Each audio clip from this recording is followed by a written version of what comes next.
themselves different situations and circumstances. Honorable Sodo contested with Honorable Shatz in the NRM primaries in 2020. I think a meeting was held between them and the president, and it was decided then that Sodo would step down and Shatz would be the MP from Maugora North. I think that was the position.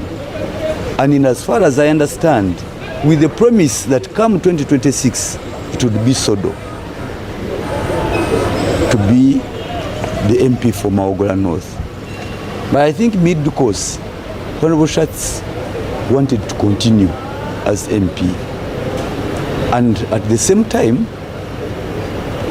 Honorable Sodo Aine also insisted that it was now his turn. Whether Shatz agrees or not, they will tussle it out.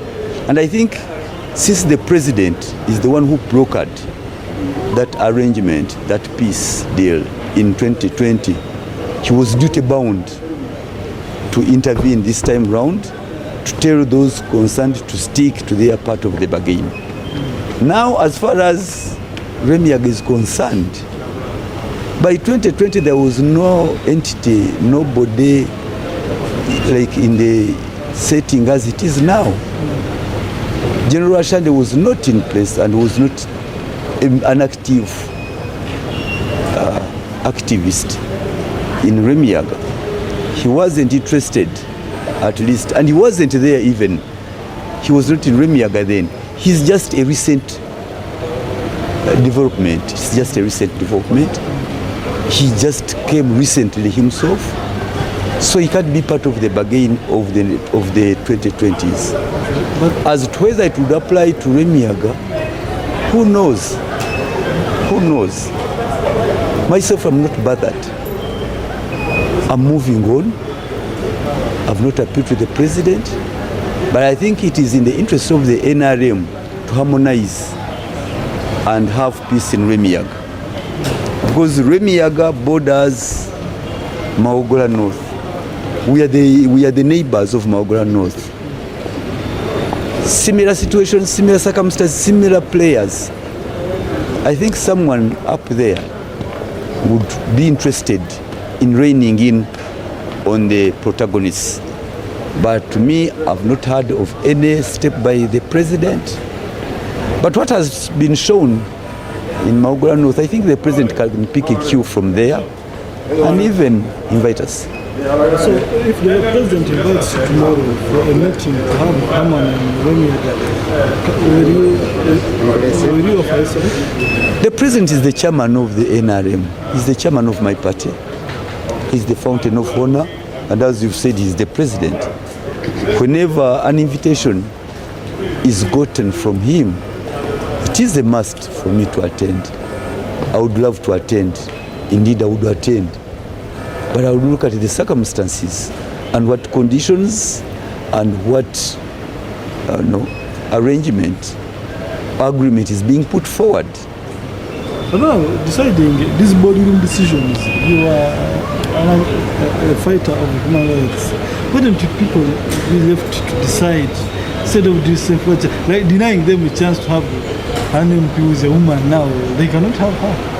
Now the decision has been made. Certainly I get your point and I understand your feelings.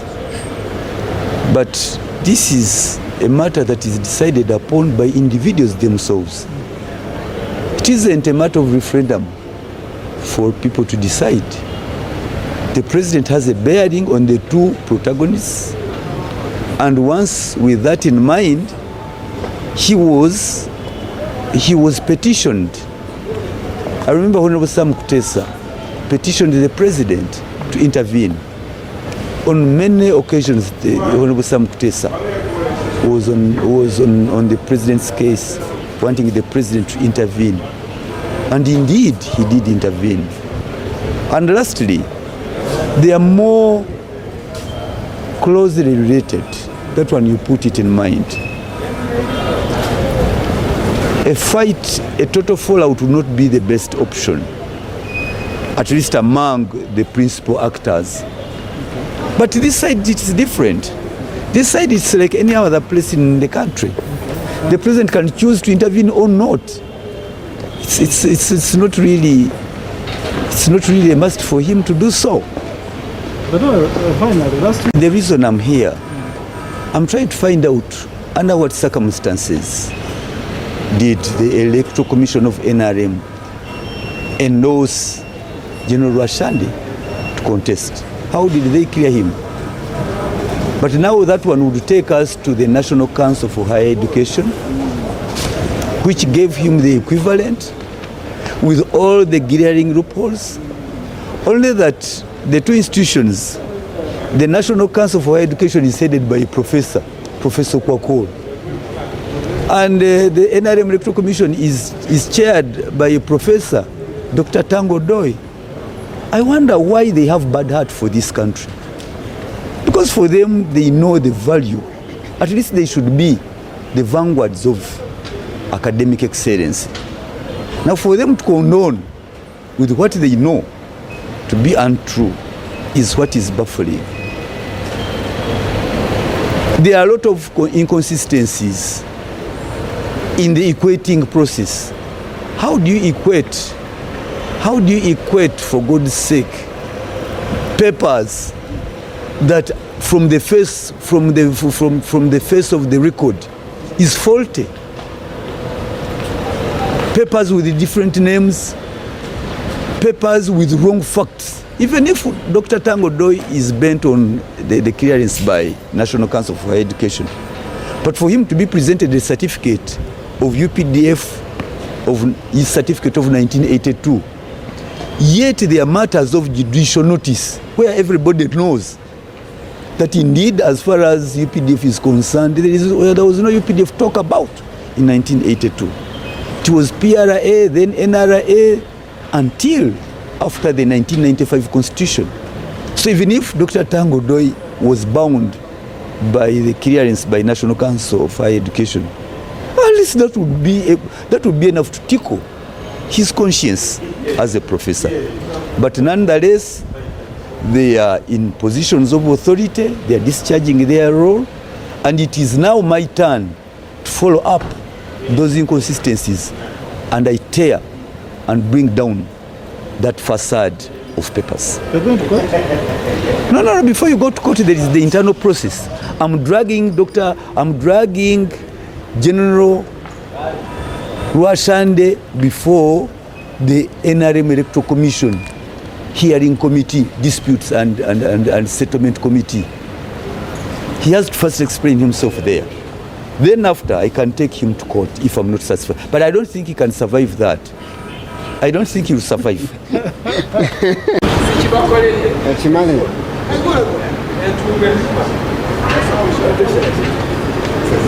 Local exercise.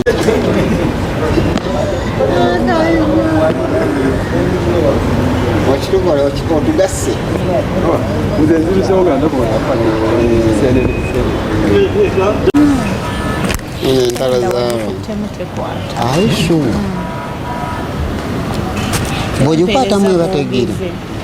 Era ngitunuulidde nga tebala kwekugira.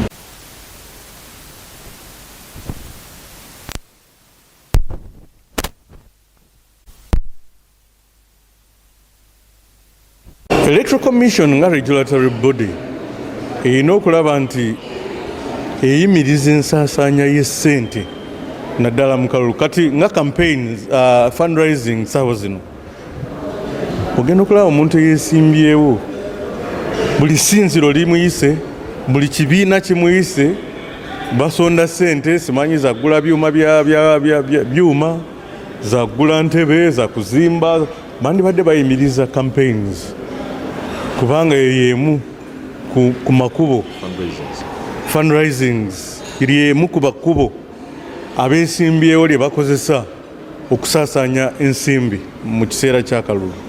Maybe briefly that in English.